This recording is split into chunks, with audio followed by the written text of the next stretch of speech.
Alors bonjour tout le monde, j'espère que vous allez très bien.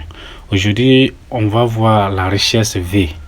Bon, comment c'est? Parce que vous voyez le tableau qu'on a ici, on va faire en sorte que de rechercher les valeurs ici en mettant uniquement les numéros d'ordre. Quand je mets par exemple ici numéro 1 qui va nous donner tout ce qui est concernant devant la ligne numéro 1.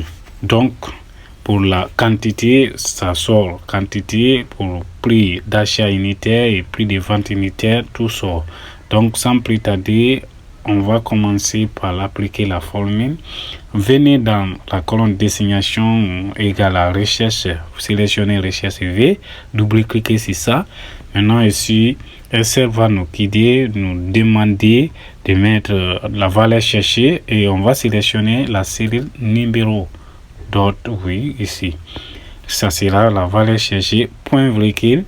Il va nous demander ici de chercher table matrice et nous sélectionnons notre tableau. Sélectionnez tout le tableau, vous mettez point virgule. Après, nous demande encore numéro d'ordre. Maintenant, c'est-à-dire la colonne désignation est en quel numéro dans le tableau et combienième colonne dans le tableau. C'est cette colonne numéro 2 parce qu'après la colonne numéro désignation vient en deuxième position. Donc vous mettez D ici, mettez D point virgule. Après ça, on va nous demander si la Excel peut prendre la valeur approximative. Donc, on va dire non, prenez faux. Sinon, il ne va pas nous donner exactement la bonne réponse. Donc, mettez, vous fermez la parenthèse si vous validez. Ici, c'est parce qu'on n'a pas de valeur d'abord. Mais une fois que je mets ici numéro 1, il va directement me donner l'ordinateur. Voilà, vous voyez, il y a ordinateur qui signifie ici que l'index numéro 1 nous donne. Ok, on continue maintenant avec la quantité. Pour ça, je vais copier seulement la formule parce que la même chose, ce qu'il nous faut maintenant, c'est signifier l'ordre et modifier l'ordre des colonnes. Donc, pour la quantité aussi, il suffit de coller la formule, sélectionner et allez-y. Maintenant, après avoir collé la formule, on va changer seulement le numéro d'ordre de la colonne. On comprend que la quantité est troisième colonne. Donc, on met ici, on change de la par 3, après on valide. Donc, ça nous donne aussi exactement la même chose, 16. Donc, on continue la même chose pour le prix d'achat unitaire.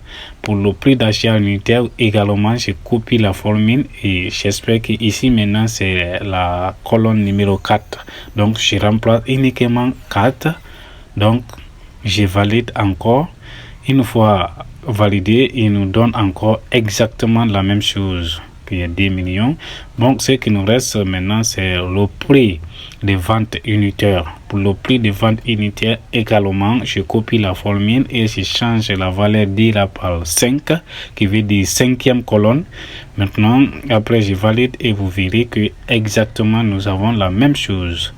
Donc, ici, la recherche est correcte. Une fois que vous remplacez la valeur 1 par 2, il vous donne exactement aussi tout ce qui suit la ligne.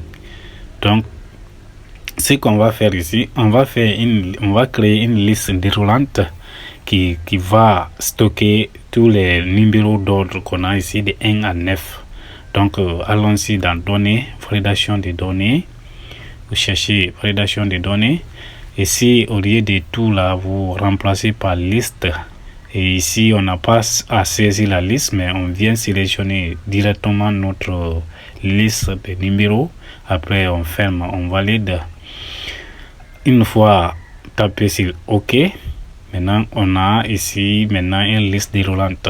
Une fois qu'on rentre et on change numéro 2, vous voyez, on a écran, la quantité 45, le prix unitaire 600 000. Donc, cela nous aide à retrouver, à faire une recherche dans un tableau 9 qui a toll et autres 115. Merci.